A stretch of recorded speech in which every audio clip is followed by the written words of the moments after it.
আজকে আমরা যে সোর্সটা নিয়ে কথা বলছি সেটার শুরুতেই একটা দারুণ প্রশ্ন তোলা হয়েছে।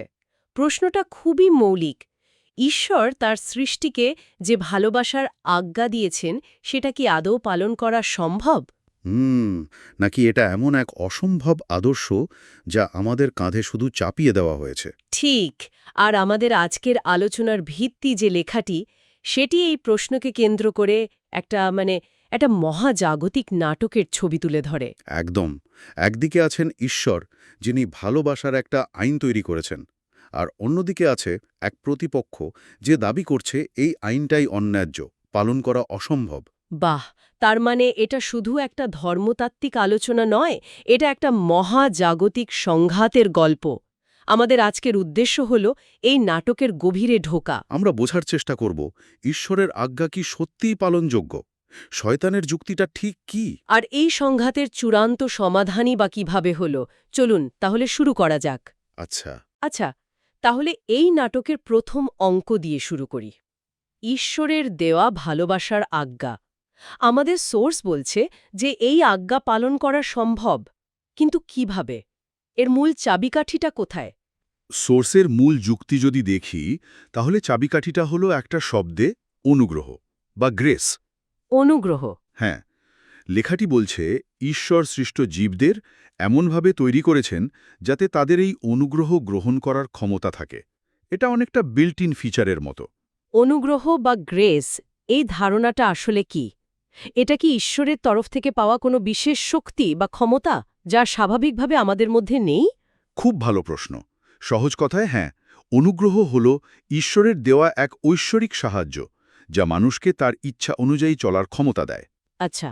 আমাদের সোর্স অনুযায়ী এই অনুগ্রহ গ্রহণ করলে সৃষ্ট জীবেরা ঈশ্বরের আজ্ঞা পালন করতে পারবে, আর তা প্রত্যাখ্যান করলে তারা নিজেদের ইচ্ছা অনুযায়ী চলবে, যা পাপের দিকে নিয়ে যেতে পারে। তার মানে ঈশ্বর এমন একটি জগৎ তৈরি করেছেন যেখানে দুটো পথই খোলা। একদম। কিন্তু এটা কি তাহলে এক ধরনের স্ববিরোধিতা নয়? মানে ঈশ্বর যদি সবকিছু পূর্বনির্ধারিত করেই রাখেন এবং অনুগ্রহ দিয়ে সাহায্য করেন, তাহলে মানুষের পছন্দ করার স্বাধীনতাটা আসলে কতটা হোগী কি? এখানেই বিষয়টা আরও সূক্ষ্ম। সোর্স বলছে অনুগ্রহ কোনো জোর করে চাপিয়ে দেওয়া বিষয় নয়, এটা একটা প্রস্তাব বা অফার। ওহ আচ্ছা। সৃষ্ট জীবেরা স্বাধীনভাবে সিদ্ধান্ত নিতে পারে যে তারা এই সাহায্য গ্রহণ করবে কি না। ঈশ্বর তাদের ক্ষমতা দিয়েছেন, কিন্তু চূড়ান্ত সিদ্ধান্ত তাদের হাতেই ছেড়ে দিয়েছেন। বুঝতে পারলাম। তাহলে স্বাধীন ইচ্ছা এবং ঈশ্বরের পরিকল্পনা এখানে হাত ধরাধরি করে চলে। ঠিক। তাহলে বিষয়টা হলো ঈশ্বরের দেওয়া টুলকিট ব্যবহার করে তার আজ্ঞা পালন করা সম্ভব। বিষয়টা তো বেশ সহজ শোনাচ্ছে, কিন্তু আমাদের সোর্স বলছে গল্পটা এখানেই শেষ নয়। না, এখানেই শেষ নয়। এখানে একজন শক্তিশালী প্রতিপক্ষের প্রবেশ ঘটছে, তাই না? ঠিক, এখানেই গল্পের মোড় ঘুরে যায়। প্রতিপক্ষ হল শয়তান, আর তার লক্ষ্যটা বেশ বড়। সে শুধু ঈশ্বরের বিরোধিতা করতে চায় না, সে ঈশ্বরের সিংহাসনই দখল করতে চায়। এই বিষয়টা আমার কাছে সবচেয়ে আকর্ষণীয় লাগছে। শয়তান এখানে কোনো দৈহিক যুদ্ধ বা শক্তি দিয়ে নয়, বরং যুক্তি দিয়ে ঈশ্বরের কর্তৃত্বকে চ্যালেঞ্জ করছে। হ্যাঁ, এটা একটা বুদ্ধিবৃত্তিক বা আইনি লড়াই। সেটাই। একদম। এটা একটা মহাজাগতিক আইনি চ্যালেঞ্জ। শয়তানের মূল অভিযোগ হল ঈশ্বরের ভালোবাসার আজ্ঞাটি ত্রুটিপূর্ণ। সে দাবি করে কোনো সৃষ্টিজীবের পক্ষে এই আজ্ঞা পালন করা শারীরিকভাবেই অসম্ভব। তাহলে তো ঈশ্বর একজন অন্যায্য শাসক, যিনি প্রথমে একটি অসম্ভব আইন দেন এবং পরে সেই আইন ভাঙার জন্য সবাইকে শাস্তি দেন। শয়তানের যুক্তি অনুযায়ী হ্যাঁ। অর্থাৎ শয়তানের কৌশলটা হল নিজেকে সৃষ্টিজীবের রক্ষাকর্তা হিসেবে উপস্থাপন করা। সে যেন বলছে, দেখো, আমি তোমাদের পক্ষে লড়ছি। ঠিক। ঈশ্বর তোমাদের উপর যে অন্যায় বোঝা চাপিয়ে দিয়েছেন, আমি তার বিরুদ্ধে আওয়াজ তুলছি। এটা তো ঈশ্বরের চরিত্রের উপর সরাসরি আক্রমণ। একদম। শয়তানের যুক্তি যদি সত্যি হয়, তাহলে ঈশ্বরের ন্যায় বিচার এবং ভালোবাসা দুটোই প্রশ্নবিদ্ধ হয়ে যায়। সে বোঝাতে চায় যে এই অসম্ভব আইনের অধীনে বিচার হলে সবারই ধ্বংস অনিবার্য। আর তাই ঈশ্বরের শাসন ব্যবস্থাটাই ভুল। এবং তার জায়গায় একটি নতুন সঠিক ব্যবস্থা দরকার, যেটার নেতৃত্বে থাকবে সে নিজে। তাহলে তো এটা একটা মারাত্মক চ্যালেঞ্জ। ঈশ্বর কিভাবে এই বিশাল প্রতিযোগিতার জবাব দেন? নিশ্চয়ই এর জন্য তার কোনো পরিকল্পনা ছিল। ছিল। আমাদের সোর্স বলছে ঈশ্বর সৃষ্টির আগেই জানতেন যে এই চ্যালেঞ্জ আসবে, তাই তার একটি পাল্টা পরিকল্পনাও ছিল। আর সেই পরিকল্পনার কেন্দ্রবিন্দুতে রয়েছে ক্রুশ এবং যিশুর আগমন। ঠিক এখানেই ঈশ্বরের দ্বিতীয় সত্তার ধারণাটি আসে। হ্যাঁ, পুত্রসত্তা। হ্যাঁ, ঈশ্বরের দ্বিতীয় সত্তা, তিনি একজন পরিপূর্ণ মানুষ হিসেবে পৃথিবীতে আসেন, আর তিনি একটি অভিশপ্ত শরীর গ্রহণ করেন। একটু থামাই এখানে। দ্বিতীয় সত্তা বলতে আমরা সহজ কথাই যিশুকে বোঝাচ্ছি, তাই তো? খ্রিস্টান ধর্মতত্ত্বের ট্রিনিটির ধারণা অনুযায়ী। হ্যাঁ, পিতা, পুত্র এবং পবিত্র আত্মা, এই তিন সত্তার মধ্যে পুত্র সত্তা। কিন্তু এই অভিশপ্ত শরীর কথাটার মানে কি? এর মানে কি তিনি পাপী ছিলেন? না, বিলকুলই না।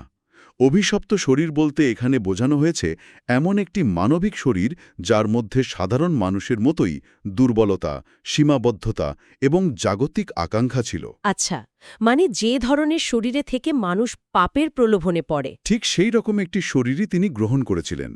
এটা ছিল পরীক্ষার জন্য সবচেয়ে কঠিন ক্ষেত্র। তার মানে তিনি কোনো বিশেষ সুবিধা নিয়ে শুরু করেননি। তিনি ঠিক আমাদের মতোই মানবিক সীমাবদ্ধতার মধ্যে থেকেই লড়াইটা করেছেন। একদম। আর সেখানেই তিনি শয়তানের যুক্তিকে ভুল প্রমাণ করেন। তিনি শয়তানের সমস্ত প্রলোভনকে জয় করেন এবং পবিত্র আত্মার অনুগ্রহে ঈশ্বরের ভালোবাসার আজ্ঞা সম্পূর্ণরূপে পালন করে দেখান। তার জীবনটাই ছিল এর জীবন্ত প্রমাণ। হ্যাঁ, প্রমাণ যে ঈশ্বরের সাহায্য পেলে একজন মানুষের পক্ষেও এই আজ্ঞা পালন করা সম্ভব। শয়তানের মূল অভিযোগটাকে তিনি নিজের জীবন দিয়ে খণ্ডন করে দেন। আর তার পুনরুত্থান, সেটার তাৎপর্য কি? পুনরুত্থান হল চূড়ান্ত বিজয় ঘোষণা।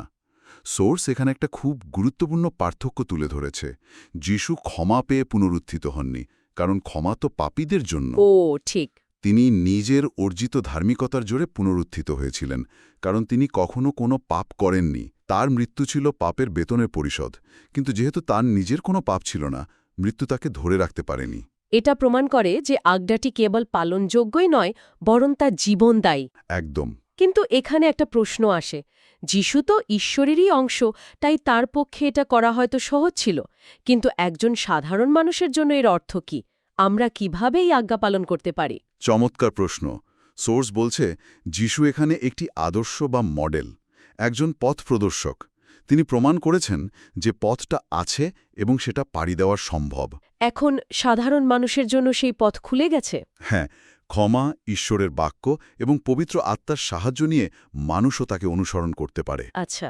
লেখাটি আরও একটা ভবিষ্যতের ঘটনার কথা বলছে, যখন একটি নির্দিষ্ট সংখ্যক শহীদ, সাক্ষী, মানে যারা ঈশ্বরের আজ্ঞা পালনের জন্য জীবন দিয়েছে, তাদের পুনরুত্থান ঘটবে। তখন ঈশ্বরের আজ্ঞার সত্যতা মহাবিশ্বের সামনে চূড়ান্তভাবে প্রমাণিত হবে। হ্যাঁ, আর এই ঘটনাটি ঘটবে যখন সপ্তম তুরি বেজে উঠবে, যা বাইবেলের ভবিষ্যৎবাণীর একটি গুরুত্বপূর্ণ মুহূর্ত। সপ্তম তুরি, এটা তো বেশ প্রতীকী একটি ধারণা। তাহলে এই সমস্ত জ্ঞান, যিশুর উদ্দেশ্য, তার জীবন, পুনরুত্থান এবং আমাদের করণীয়, এসব আমরা জানব কিভাবে? এখানেই কি বাইবেলের ভূমিকাটি সবচেয়ে গুরুত্বপূর্ণ হয়ে ওঠে? হ্যাঁ, লেখক এখানে খুব জোর দিয়ে বলেছেন যে এই সমস্ত সত্য জানার একমাত্র নির্ভরযোগ্য মাধ্যম হল বাইবেল। এটিকে চূড়ান্ত কর্তৃত্ব হিসেবে উপস্থাপন করা হয়েছে। একটা আকর্ষণীয় বিষয় হল, যিশু নিজেও পুনরুত্থানের পর শিষ্যদের কোনো অলৌকিক দর্শন দিয়ে শেখাননি। না, তিনি পুরনো নিয়মের শাস্ত্রপদগুলো ব্যাখ্যা করে সবকিছু শিখিয়েছিলেন। তিনি নিজেই লিখিত বাক্যের ওপর নির্ভর করেছেন। তার মানে ব্যক্তিগত অভিজ্ঞতা, অনুভূতি বা অলৌকিক ঘটনা, এগুলোর থেকেও বাইবেলের গুরুত্ব বেশি। সোর্স এমনটাই বলছে। ঠিক তাই, লেখাটিতে বাইবেলের সাথে কিছু শক্তিশালী অভিজ্ঞতা তুলনা করা হয়েছে, যেমন ঝড়, আগুন বা ভূমিকম্পের মতো ঘটনা। আচ্ছা। বলা হয়েছে এই অভিজ্ঞতাগুলো হয়তো মূল্যবান হতে পারে, কিন্তু শুধুমাত্র তখনই যদি তা মানুষকে শেষ পর্যন্ত বাইবেলের দিকে নিয়ে যায়। কারণ ঈশ্বরের বিচার এবং তার পরিকল্পনা ব্যক্তিগত অনুভূতির ওপর নির্ভর করে না। বরং বাইবেলে যা লেখা আছে ঠিক সেই অনুসারেই হবে। জি। বাইবেল হলো সেই চূড়ান্ত ব্লুপ্রিন্ট। একদম। কিন্তু ঈশ্বর কেন এই পদ্ধতি বেছে নিলেন? কেন একটি বইয়ের মাধ্যমে তার পরিকল্পনা প্রকাশ করলেন, যেখানে আরও সরাসরি কোনো উপায় হয়তো থাকতে পারত? সোর্স এই প্রশ্নটি সরাসরি স্বীকার করে। লেখক বলছেন, আমরা পুরোপুরি জানি না কেন ঈশ্বর লিখিত বাক্যকে যোগাযোগের প্রধান মাধ্যম হিসেবে বেছে নিয়েছেন। না কেন, এটা ঈশ্বরের নির্বাচিত পথ। এবং সৃষ্টিজীবের কাজ হল সেই পথকে বিশ্বাস করে অনুসরণ করা। ঠিক, তাহলে আজকের এই গভীর আলোচনা থেকে আমরা যা পেলাম তা হল এই মহাজাগতিক নাটকের কেন্দ্রে আছে ঈশ্বরের ভালোবাসার আজ্ঞা, যা কোনো অসম্ভব বোঝা নয়। বরং তার অনুগ্রহের মাধ্যমে পালনযোগ্য। এরপর আমরা দেখলাম নাটকের প্রধান সংঘাত, যেখানে শয়তান একজন আইনজীবীর মতো ঈশ্বরের বিরুদ্ধে অভিযোগ এনেছে যে তার আইন অন্যায্য এবং তার চরিত্র ত্রুটিপূর্ণ। এবং সবশেষে আমরা এই নাটকের ক্লাইম্যাক্স দেখলাম। যিশু একজন মানুষ হিসেবে এসে নিজের জীবন দিয়ে প্রমাণ করেছেন যে অভিযোগটি মিথ্যে। তিনি দেখিয়েছেন যে মানুষের পক্ষেও এই আজ্ঞা পালন করা সম্ভব, আর এই সম্পূর্ণ নাটকের স্ক্রিপ্ট বা গাইডবুক হল বাইবেল। আজকের আলোচনা শেষ করার আগে শ্রোতাদের জন্য একটি প্রশ্ন রেখে যেতে চাই। আমাদের সোর্স বারবার জোর দিয়ে বলছে যে ঈশ্বর একটি পূর্বনির্ধারিত লিখিত পরিকল্পনা অনুযায়ী কাজ করেন, যা শাস্ত্রে প্রকাশ করা হয়েছে। যদি একটি মহাজাগতিক নাটকের স্ক্রিপ্ট আগে থেকেই পুঙ্খানুপুঙ্খভাবে লেখা থাকে এবং তার সমাপ্তি পূর্বনির্ধারিত হয়, তাহলে সেই নাটকের মঞ্চে থাকা চরিত্রদের, অর্থাৎ আমাদের স্বাধীন ইচ্ছার প্রকৃতি সম্পর্কে কি ইঙ্গিত দেয়? আমাদের পছন্দগুলো কি সত্যি আমাদের, নাকি আমরা কেবল একটি মহান স্ক্রিপ্টের অংশ মাত্র?